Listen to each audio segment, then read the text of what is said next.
गिबियावनो बयखौबो बड' निउस इउटुब चेनेलनि गोदान खौराङाव बरायबाय। नोंथांमोननि थाखाय बे समाव माखासे खौरां लाबोदों।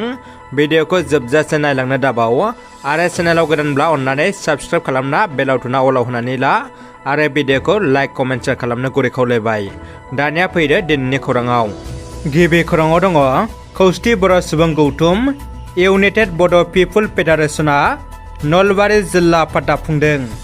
नलबारि जिल्लानि सारियाटालि गरायबारियाव इउबिपिएफ नलबारि जिल्ला आफादखौ मिरु इउबिपिएफआ दाफुंना होबाय। गोदानै नलबारि जिल्ला आफाद दानाय मेलाव गाहायै बाहागो लायो इउबिपिएफनि आफादगिरि डक्टर गाम्बारु मोसाहारि, लोगोसे गाहाय नेतारि डक्टर बाबु बर', लोगोसे मिरु इउबिपिएफनि गोबां बिबानगिरिफोरजों लोगोसे आइजो आरो गोबां मेलेमजिबि बिथांमोना बाहागो लायो। गोदानै दाफुंजानाय नलबारि जिल्ला इउबिपिएफनि आफादगिरि महरै सायख'जायो मुर्शिद धरनीधर ब्रह्म, लोगोसे गाहाय नेतारि महरै सायख'जायो मुर्शिद जोंसार स्वर्गीयारि बिथांमोना। लोगोसेनो गोबां बिबानाव बिबानगिरि सोद्रोमा सायख'ना आबुङै जिल्ला आफादखौ दाफुङो। क'क्राझार लकसभा बियाबनि एमपि नब कुमार सनिया बुंदों इउपिपिएलनो बिजेपिखौ गोनांथि गैयाब्लाबो नाथाय बिजेपिनो इउपिपिएल दोलोखौ नांथारगौ। बिथाङा बुंदों बिटिसिआव मोननै लकसभा बियाब थानांगौ, एसटि आरो नन एसटि। श्रीरामपुराव सिन्डिकेट सुग्रा साननैल' बन्द जायो, सानब्रै खुलियो। फैगौ लकसभा बिसायख'थियाव क'क्राझार लकसभा बियाबाव जेएसपि दोलोनिफ्राय नब कुमार सनिया देरहासार जागोन रोखा।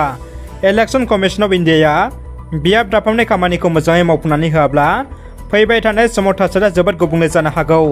गसाइगाव हाब्रुबिलाव थानाय आलासि जिरायसालि नब्लाङाव जेएसपि दोलोनि माखासे दैदेनगिरिफोरजों सावरायलायनायाव खौरांगिरिफोरनि सिगाङाव 5 नं क'क्राझार लकसभा बियाबनि एमपि नब कुमार सनिया बिथाङा बेफोर बाथ्राखौ बुंथियो। दुलाराय आसाम ओंखाम संग्रा आफादा खुद्रिखांदों। क'क्राझार जिल्लानि सिङाव थानाय कुसुगाव खोन्दो सोलोंथाइ मावगिरिनि मावखुलिनि दरखं मोखाङाव दिनै कुसुगाव खोन्दो सोलोंथाइ मावखुलिनि सिङाव थानाय मोनफ्रोमबो फरायसालिनि ओंखाम संग्रा कर्मिफ्रा गाव गावनि मोननांगौ दरमाहानि सायाव खुद्रिखांदों। ओंखाम संग्रा बिथांमोना गावसिनि दाबिनायखौ मोनाबा ओंखाम संनायखौ बन्द खालामगोन होननानै बुंथियो। दिनै बिथांमोना 2 घन्टा हाबाफारि लानानै गोसोखां बिलाइ गथायदों। आसाम राइफला 35 लाख रांनि हेर'इन हमनो हादों। Radhanagar battalion of Agartala sector Assam राइफल्सआ ड्राग्सनि हेंथायै नायबिजिरनायाव मोनसे गेदेर जाफुंसारनायखौ मोनफुंनो हादों। Radhanagar battalion of Agartala sector Assam राइफल्सआ जेरेकाट पुलिस स्टेशननि मावफारियाफोरजों लोगो नांनानै नायबिजिरनायाव कासारनि हामार किलेनिफ्राय 35 लाख रांनि गासै 88.0 ग्राम हेर'इन हमनो हादों आरो जाथायजों सोमोन्दो थानाय सासे सुबुंखौबो हमनो हादों। एमएलए जिरन बसुमतारीनि 3,000 रां हरनायखौ खुद्रिनाय 2 नं बारजाबेल गामिनि रायजो राजाफ्रा हरफिनदों। हेफाजाब बिनाय समाव थोब्ले माब्ले रां हरनायनि एमएलएनि हेंथायै गोख्रों अजद। गसाइगाव महकुमानि सिङाव थानाय बिटिसिनि 4 नं जुमदुवार बियाबनि 2 नं बारजाबेल गामिनि लामाया गाज्रि जानायजों लोगोसे दालाङाबो बायफ्लंलांनायाव मटर गारि खारजायै एबा हान्थिजायै थासारियाव थानायनि थाखाय गामिनि रायजोफ्रा गावसोरनो हान्थिनो हानाय बायदि खालामनानै लानो गोनां जादों। बे बिथिङाव जायगानि एमएलएआ थोजासे मदद खालामैनि गोख्रों अजद खालामदों रायजोफ्रा। आसाम बंग सिमानि संकस दैमायाव गोथै सह मोन्दों। संकस दैमायाव गोजावबोनाय भुटाननि सुबुंनि गोथै सहखौ क'क्राझार जिल्लानि गसाइगावनि सुरेन्द्रपुर गामि सेराव दैमायाव थाबथानानै थानाय थासारियाव रबिबारखालि बेलासियाव मोनो। गोथै सहखौ भुटाननि कार्मालिं गेवगनि पिडब्लिउडिनि मावसुमा मिमा सेरफांनि होनना भुटान पुलिसा सिनायथिदों।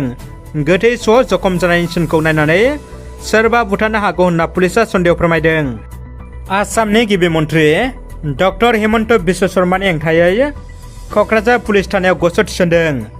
माखासे सान सिगां हारियारि बेरेखा बिबुंथि होनाय आसामनि गिबि मन्थ्रि डक्टर हिमन्त बिश्व शर्मानि हेंथायै आसाम कंग्रेस कमिटिनि गाहाय नेतारि गर्जन मोसाहारिजों लोगोसे गुबुन गुबुन दैदेनगिरि बिथांमोना पुलिस थानायाव केस थिसनदों।